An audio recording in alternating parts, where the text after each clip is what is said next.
If you've followed me on social media or you know me in person, you know I have a tiny forest in front of my house. I love gardening. I grew up with plants, left them for a while, then picked it up maybe 4 years ago, and it's been a big help to my mental health. It's been an experience you can't really put into words. And today's guest has built a business out of gardening. I actually envy him. I was just telling him that I woke up this morning. I was playing with my compost. Nobody pays me for that. But what can I do? What can I do? So today's guest is Matthieu. Today, Matthieu will talk about his business. He'll talk about how he takes his business, and he'll also talk about how gardening can be beneficial for us as entrepreneurs. So, welcome to the show, Matthieu. Hey, Peter, thank you for having me on your amazing show. I'm very excited about this interview. Thank you so much. So, can you tell us about your journey from growing up? I know you talked about growing up in Belgium and a couple of other things. Yeah, it's a quite an interesting story. I'll try and keep it short, but I grew up on a family farm in Belgium. My father and my brother are farmers, and when I was about 3 to 5 years old, I became extremely fascinated with plants. Like how crazy it is that if you have a little seed and you plant it, it turns into something magnificent. That was like beyond my imagination. Like how is that possible? So and that actually became like the red thread throughout the rest of my life. So I was always like working on the farm. I even had my own 20 chicken where I had an egg business when I was about 12. Well, I'm from 6 to 12 years old. I was running an egg business of 20 eggs, and it was actually very profitable. Over that period, I made like 2,000 euros. So by the time I was 12 years old, I already had like 2,000 euros that I had made. So that was quite interesting. But then, yeah, my focus got more to plants. So I studied landscape architecture. I became a garden designer. I also studied a master in landscape architecture. So that's more like bigger developments and nature development, designing farms, working with estates, also public greenery, how we can improve, yeah, the general environment. And one way of doing it is from a garden. There's several ways to do it. So yeah, long story short, it became my purpose in life to help people to become good at gardening and to help them to design spaces that are outdoor, that it's all about creating something that is good for nature, but it's also good for us as a human species, because we kind of came from nature historically, and then we got disconnected to a big part because of industrialization, well, to a certain extent, technology about as well. Even though I'm a big fan of technology and we should definitely use it, we can talk more about that. But yeah, we kind of became disconnected, and to reconnect with nature, the best way of doing that is what you're doing as well, Peter, is to go out and garden, grow some plants, make compost, and you'll see how much it will benefit your life. You're a great example of that. Thank you. So, when we were talking about how plants fascinate you, I was just talking to someone just a few days ago. I have these garlic chives I used on I think Monday or Tuesday to cook, and I've had them for like a year. I haven't used them. And someone said, "Oh, I should just cut them and use them." I'm like, "I should cut them. Why?" So I cut them, and you won't believe, like 2 days, 3 days later, they're like 2 inches out again. It's just, it's crazy, honestly. It's Oh crazy yeah. because, yeah. So, gardening, and most of the listeners are all entrepreneurs.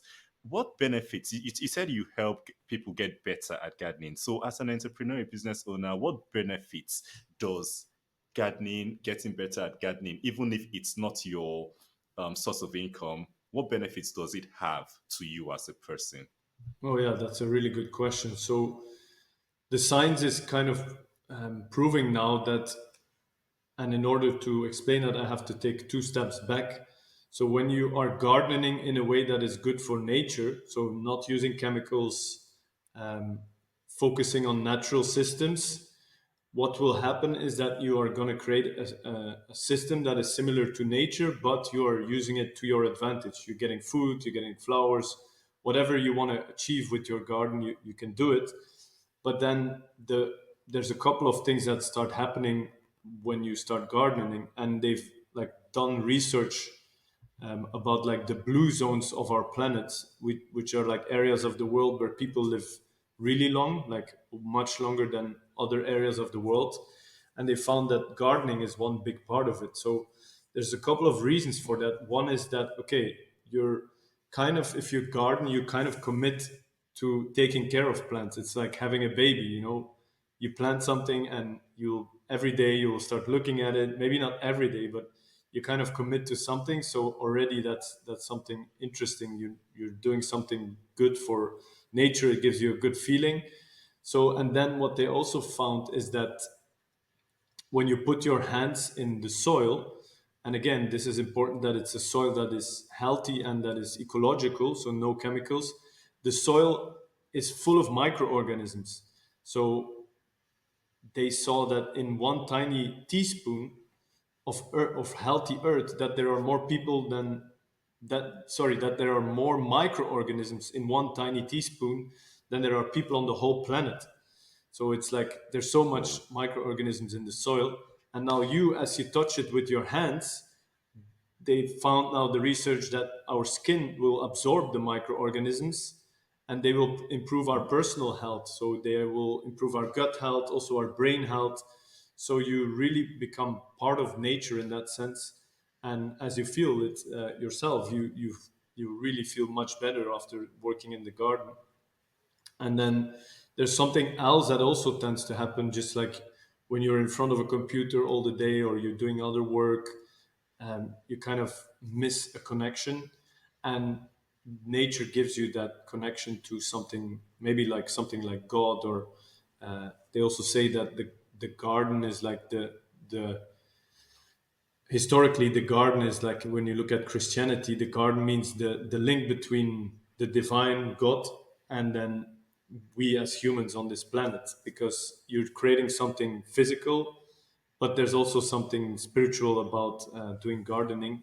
And I had once a wise woman tell me, like, if you have any problems in your life, or you're dealing with stress, or you're facing difficulties in your life, go and work in the garden for half an hour, for an hour, and you will find a lot of solutions there. So yeah, there's some signs that really shows why, but then there's also some other things that we don't really get to explain why or how, but it clearly has a big impact on our lives. Yeah. Not to even mention that you're growing your own food, like, uh, or if you want to grow your own food, like it's also proven that if you when they harvest spinach, for example, if fresh spinach is cut in the first like couple of hours, it loses a lot of the nutrients because it's such a fresh thing. Whereas if you can grow it on your own and cook it immediately, you have so much more nutrients. So and you can, if you're not using all the chemicals, you can be 100% sure that it's something that is good for you, for your family. And because that's a big problem with the modern food production system, is that there's a lot of chemicals. Even there's also a lot of plants that are not actually healthy themselves, like the plants have a lot of stress. So now imagine if you're eating plants that have had a lot of stress during their life, it's not actually very healthy for you. So yeah, that's, if we talk about food, it also has a huge benefit for you and your family. yeah, I actually agree with that because when I started, I actually had only decorative plants. But midway into my gardening journey, I started my health journey, and I started like for the past 2 years, I've not eaten any processed food. I was eating mostly fruits, but I realized, like you said, most of the fruits that you get to eat have preservatives. They've gone through a lot and all that. So in the past, like 1 year, or that's when I planted the garlic chives I talked about earlier, actually. Hmm. So in the past, like 1 year and a couple months, I've been adding a couple of edible things to my plants. I have a lot of spinach, different types of spinach, different types of different things, and I've noticed the taste actually is different than what I buy in the stores. Like the everything is just it's different because you just cut Oh it, you yeah, eat, and it feels much different, much better eating totally. what you grew yourself. Yeah, yeah, yeah, exactly. And then, what are you actually most struggling with when you're gardening? Because I think that's something that not too many people dare to talk about. I think one thing I've been trying to figure out is the pests. Hmm. Pests, different type of Yeah. pests here eating up the things. So I've tried. I don't want to use pesticides or insecticides. So I usually try to do either use maybe praying mantis or things that eat the pests, or do Hmm. what do they call it? Use something like neem oil, because we have neem trees here. So neem Oh yeah. oil, it chases a lot of them. Yeah. So I've been Nice. fighting with them. I'm a bit successful, but we are still on it. Yeah. You're also doing compost, so that's already a great Oh step. yeah, yeah. Because I think part That's of my this thing in January, January part of February, I ate only fruits. I didn't have any other thing apart from fruits. So I decided the peels and everything, I'll just keep them. That's why I started composting actually. So I think probably my January fruits are now growing more food for me. Yeah, exactly. Well, the one thing that shows is that also in nature, and this actually is the title of my upcoming book. It's going to be out very soon. Um, it's called 12 Universal Laws of Nature: How to Get the Most Potential Out of Your Land. So one of the laws of nature is the law of vibration. And what the law of vibration tells about the plant world or the natural world is that when a plant is unhealthy, like it's either at the end of its life or it's had a lot of stress, or you use chemicals and you make it weaker, the frequency of the plant will be much lower.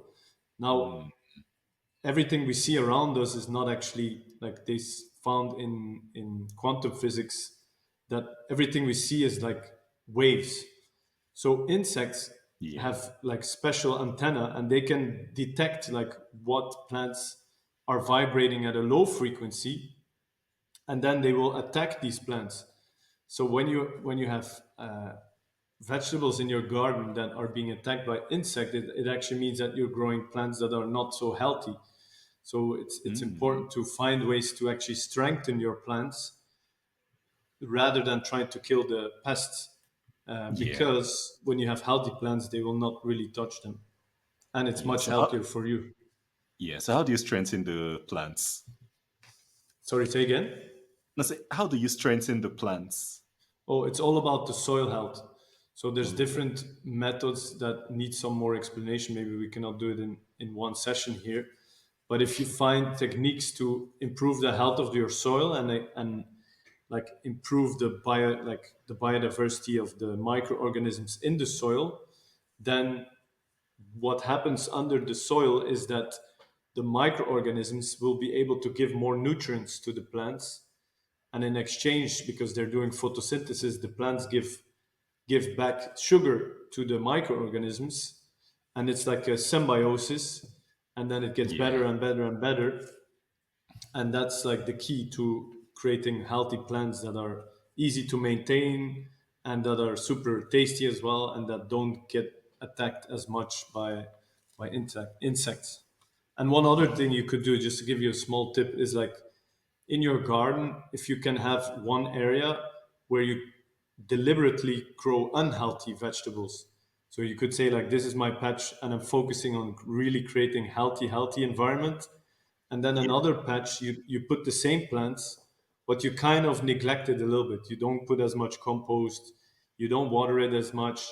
Then those plants will be attacked by the insects. They will go after these plants and not to the plants you want. And then, yeah, something else you could do is, or it's what is really important is to create an environment that is inviting for bird life. So the more birds you can attract in your garden, the more insects they will also be eating. So it's Yeah. really about like recreating nature um, to your advantage. Yeah. Yeah, and I think that thing you said is right because I have my plants actually in two places. One place has the manure, compost and co. The other place where I have the pest issue is mostly sandy soil. See, It's here mostly you sandy soil go. because I've been trying to amend the soil, but I've not really got into that. And you're really right because that's where I have the snails, that's where I have the cabbage loopers, that's where I have everything. The ones at where I have the manure, they actually I don't really have any issues there at all. At all. So Yeah, it's actually just maybe one or two caterpillars once in a while, but that other place that's is okay. yeah. It's a nightmare. So, you do landscaping for businesses too, right? In their Yep. premises, and yeah, and we notice these days a lot of people don't want to have the greenery. A lot of people just want to, because for a lot of people they feel it's high maintenance and all that. A lot of people just want to have the concrete and metal, which is Mm. not appealing to someone like me. So, what benefits would a business have by adopting these green areas, by adopting this landscaping? Oh yeah. So just to clarify, I have a lot of different types of clients. Mostly, it's still like one-on-one clients where I completely design their garden for them, which is mostly private. But I also have like projects that is more for office buildings and companies. Like we are designing now a really big rooftop garden that it's going to get in construction soon, and this has to do like with, and I think it's probably the same in Nigeria, that since we had COVID, people started to become like kind of attracted to working from home. So Yeah. now, if you want to start a business and it's important for you to have your staff close to you and you want to meet physically and you want to create an environment that is attractive for that, like in, I would say in 2010, maybe 2005, if you had like a ping pong table in your office, then that was kind of like cool, and people would come to the office more. Now these times are long over. Nobody cares about that anymore. You have to do something better, and how can you do something better is to create an environment that is inviting. So if you can create something that is exceptional, that looks beautiful, that you can do meetings outdoors, because we now understand what the health benefits are. So imagine, instead of sitting in a closed environment for a meeting, let's say let's do it outside or let's go for a walk. So if you can create that close to your office, because still you need to go inside and have your computer, and sometimes it rains, it's cold, so it's like it all has to be there. But if the occasion is there to do more things outdoors, then it's super important to do that. And on top of that, we're getting into a green awareness, and I think Nigeria is also in the forefront of doing it in Africa. They're doing really great stuff for sustainability and ecology. That if you're a company and you want to have and you want to represent something, you need to have a green image. Like if you look at all the big brands in the world, like let's say I don't know all of them, but Zara, like the big Yeah. companies, Nike, all these brands now in all of their marketing, they are using something with greenery. Like it's becoming very attractive, very sexy actually, nature. So if you're building a business and you can also show that you're doing something good for the environment, you're having a beautiful garden close to your office, then yeah, it has so much benefits for your image, for attracting people to come to your office, to show to the world, like, look, we're doing business, but we're also doing something good for the environment. Like, yeah, I think the opportunities are endless there. True. Okay, so for businesses who want to adopt this greenery, who want to have these eco-friendly environments and landscapes, are there any grants or incentives or anything that they can maybe apply for, maybe tax incentives that are available for them? Oh yeah, it's really interesting that you're bringing this topic on, because it's something we are looking at. Like this, even specifically this green roof project that we are building. There's something called LEED certification. So when the building and the environment can reach certain goals about biodiversity, about greenery, about environment, about how people, how the quality of life for the people that come to your office, and the impact it has on the environment. If you can prove that, you can attract more funds from different avenues. So now the whole world is getting into like, okay, you need like the whole investment sector has ratings, right? They have ratings about, Yeah. is it social proof? Is it good for the local communities? Like they do all these types of ratings. Now the greenery and the environment is one new one, because investors don't just want to put their money everywhere. They want to be consciously aware that it's going to things that are good generally for the world. So if you can build something for your environment and prove that you're doing it better than what's happening, then you can attract more investments from different avenues.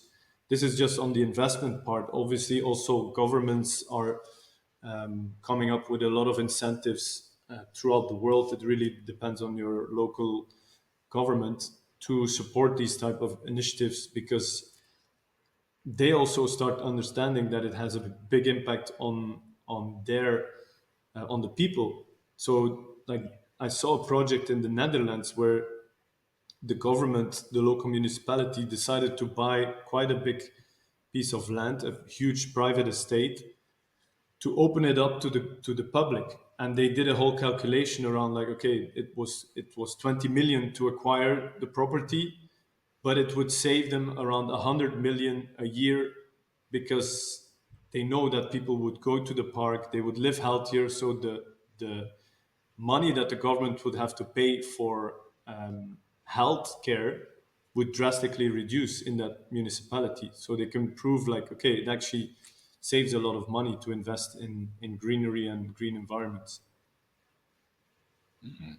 Imagine. Okay.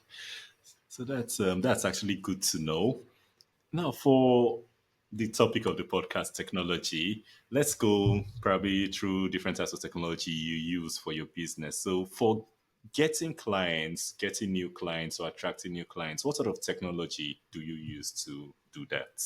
Oh yeah, that's a really good question. So for attracting new clients, I mostly, to a certain extent, I still use the most relatively new technology, which is a phone. I call people a lot.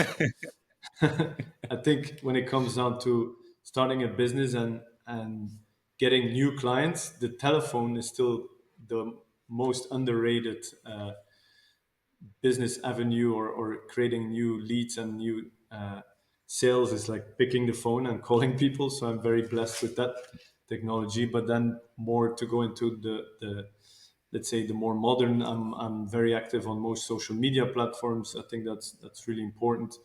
I'm starting really to invest in what as well, in like building a funnel system where, okay, I post as much free content as possible on my all of my platforms, which is actually all of the information that I teach in my masterclass. Like you can find it snips, bits and pieces everywhere.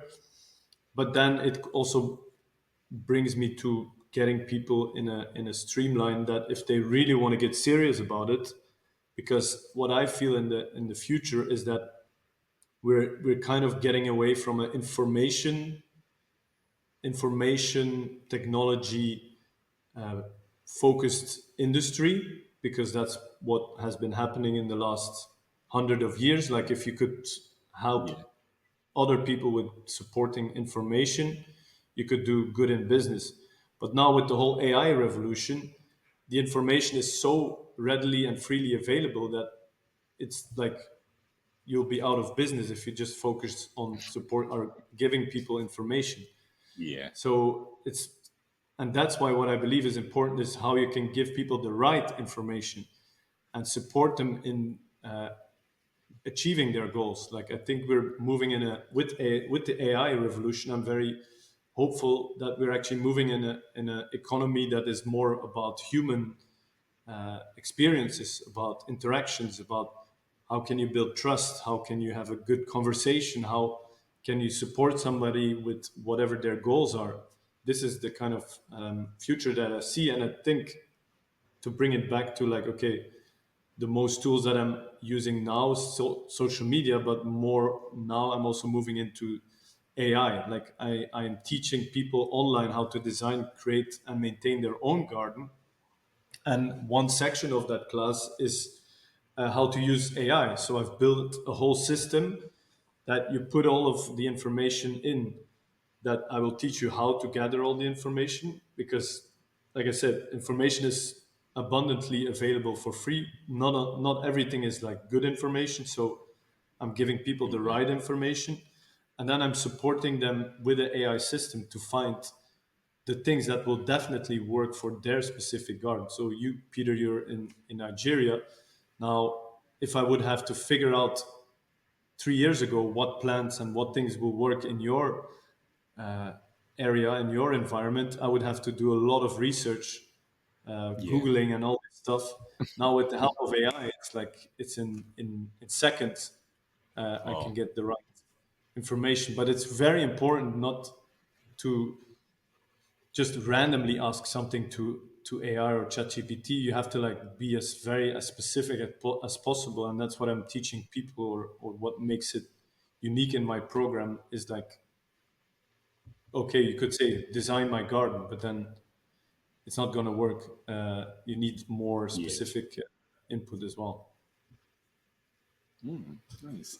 Okay, so for when these clients come in, I know you talked about using AI in your courses and all that, but when these clients come in, what sort of technology do you use to manage these clients to deliver the courses? Like you talked about a masterclass, so to deliver your courses, deliver your masterclasses to them, and deliver value generally. So the delivery process is I use like technologies like AutoCAD, which is like a digital drawing system, which most architects and engineers are using. We use some 3D software as well. I'm actually looking into getting software to use that you can do 3D scans. So even on my iPhone, I have a special scanner that I can go to a place and I can map their garden with my phone. So that's also become so much easier. Before it would be very expensive to do a survey. Now I can Yeah. just do it with my phone. So that's the kind of things that are really helping me in the delivery. And then still today we're mostly focusing on rather normal technologies like just emailing systems, okay, automated email systems, and yeah, that's pretty much it. I'm still working very for my one-on-one client. I still work very old school, and I think I will never stop doing that. I like sketch really on paper Yeah. because for me it works like the scale, and I can understand the space better. So, but then we take it, I scan it, we process it, we work with it in 3D. We have other systems behind there. Okay, so what's the iPhone app using scanning? It's called 3D. 3D. I have to check 3D something. 3D scanner app. It's called. So if you go in Nice. the App Store, it's very simple and it's very Nice. effective. Yeah, yeah, very, very nice. Found that very interesting. So, what's one surprising way? Because I've seen you've used a lot of technology, and I see it's really helping you a lot. I remember I talked about it helping you be a lot more productive. So, what's one surprising to you, surprising way that technology has helped you solve a an either landscaping challenge or a business challenge? Yeah, I'm thinking again. I'm going to fall back on the AI because I think it's like Yeah, I started to learn AI because I took a lot of courses because I figured like actually one day I was still in at the very beginning of ChatGPT. I when I yeah, send out invoices, I didn't have general terms and conditions, or in my contract, I didn't have that because I was mostly friends and family and relatives. So I said like, yeah, I think I should start adding it.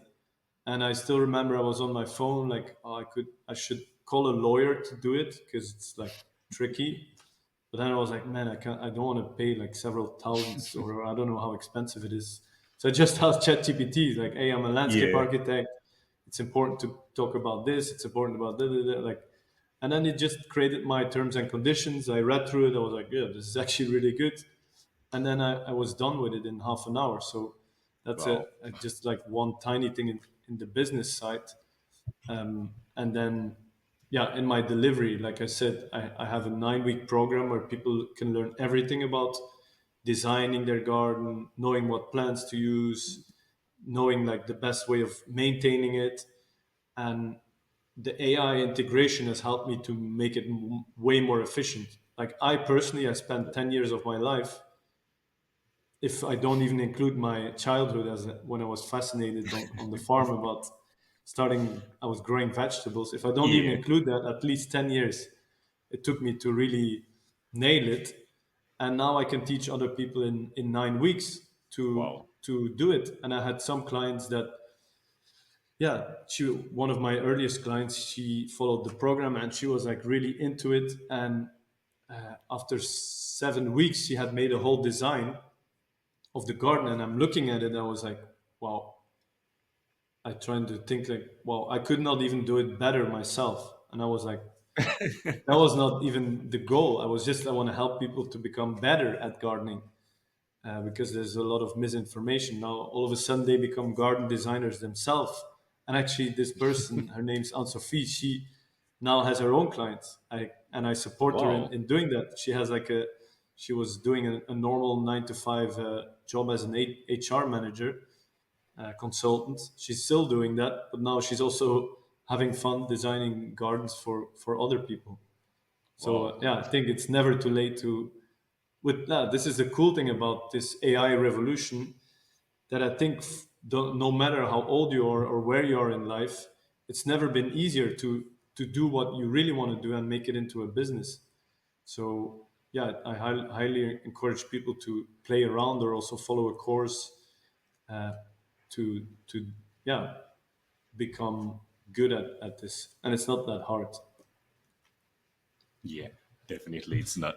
So starting your business, your landscaping business, growing your landscaping business, I'm sure there must have been some challenges with technology you must have encountered doing that. So can you just maybe tell us about one or two of these challenges you encountered and how you were able to overcome them?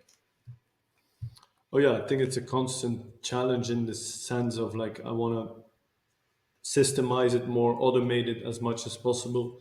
So I'm always moving between different tools. That's not so easy to follow up. But I have to say, I'm not a techie person, even though I use the AI system a lot. But when it really changed, the challenges that I was facing as a single entrepreneur, like working alone on my business, was the moment when I hired an assistant to take care of all the invoicing and optimization and following up on all the other systems that we have building. Like, this really helped me overcome a lot of the challenges, because like I said, I'm a very creative person, but I'm not good at practical things like following up on invoicing or emails. So Yeah. she like put everything in place and is like using a lot of applications that are making everything way more streamlined. I was making invoices in Excel the first 2 years of my business, and I hated it. I couldn't like enjoy anything of it, and I was thinking like, this is like, everybody must hate these kind of jobs. But then I found Yeah. my dear Carlene, who's like taking care of it, and she loves doing all this stuff. I was like, wow, there's actual people that love doing the organizational work. Yeah. Hmm. Great. I think I'm one of those people actually. I think only you deserve a statue. Like, it's so important. Yeah. So you talked about moving between tools. You've talked about a whole lot of tools today, a whole lot of technology tools, and that you use in your business. So how do you stay updated with these tools? How do you stay updated with the latest tools, the latest technology in your field? Oh yeah, I get support. Like, I have a lot of coaches and people that I take courses or trainings from, and then I often get to know new technologies, and I let them take care of it. As much as I still want to understand it myself, the goal for me as a business owner is to be become that my business can run, and I don't necessarily have to be part of it. Like, or well, Yeah. this is like in the next 10 years, but in the next 5 years, I want to be able to only focus on the things that I love doing, which is designing. Like, I love doing that. Going to a new project, looking, we're going to put trees here, plant this there. This is just so much fun. And also teaching other people. I love doing that. I love seeing how people evolve. So these are the things that I really want to focus on. So all the rest, if I can have people that are way better than me, then this is like the dream. Great. So, for a business owner, maybe a listener who wants to start being more eco friendly, more sustainable in their practices, in their design, in their landscaping, in their lives generally, where would you advise that they begin, or how would you advise that they begin? Oh, I think it's always good to start out with a small square meter, or even if you're in a city, start on a balcony, buy some soil, put some plants in, and if you're really enjoying it, I think I can recommend you to go and watch my website, which is called gardenofyourdreams.com. I've put together a bunch of free videos about which tools you should use, what plants are easy to grow, so you can check that out. And if you feel like I really want to nail it, I'll become like super good at it in a very short time, because like I see people trying things and it's okay. I have nothing against it. But if you can just take some time and listen to people who've like spent pretty much their whole life on becoming good at it, you will learn. Like if you learn it on your own, you will need 5 years, 10 years maybe, because we also have growing seasons. It takes a lot of time to experiment. So if you can get advice from people that are professional, then it will be way faster. So if people feel like taking action immediately, they can actually get on a call with me. Yeah. So that's what I would recommend. Okay, so if anyone wants to connect with you to continue this conversation, I think we've been on for almost 40 minutes. Yeah, so if they want to continue the conversation, they've heard something they like, maybe they want to start a garden or they want to learn more from you. What's the best way, or to take that call you talked about? What's the best way they can reach you? Yeah, so there's a couple ways you can check my well, you can find a lot of information about me on most of the social media platforms: Instagram, LinkedIn, TikTok. Uh, and then the website that I talked about, gardenofyourdreams.com, is really cool. We've just updated it, and there's some nice new stuff happening there. Then, if people want to read my book, you can also go to 12lawsofnature.com and order it. It'll also be on Amazon, available globally. So, yeah, I think that's a good way to start. And again, like I said, if people want to take action fast, I also open like a couple moments in my calendar, because usually it's packed with emails, but I still like to get on calls with people like you as well, Peter, to give them a 30-minute coaching training on their garden, and see if there's other things that could help them to become more successful at whatever they want to do when it comes down to garden, nature, developments. Yeah, so I recommend going there. Amazing. So those would be on the show notes. They'll be on the screen, gardenofyourdreams.com and 12lawsofnature.com for your book. So thank you. Thank you so much for coming on the Tech Your Business podcast with us and sharing with us. Thank you, Peter. Thank you for your great questions. You're a great host. I really enjoyed this conversation. Thank you. And for the listeners, did you get any value from this episode? Let's say maybe you have a business and maybe you got one or two tips from Matthew on technology you can use for your business, or maybe you got a few tips on gardening, or you got the inspiration to garden, then share this episode with someone you know will be interested in it. Share this episode with someone you know it's going to help. And if you want to be the first person to know when we post more helpful content like this for your business, don't forget to follow, like, and subscribe to the podcast wherever you see us or wherever you're hearing us on. This will be episode 97, if I'm right. So you have if you listen to maybe 10 episodes a day or 12 a day, you'll be almost done by the time we bring out the next episode of the podcast next week. So thank you so much for listening. Thank you so much, Matthew, for coming on, and bye for now.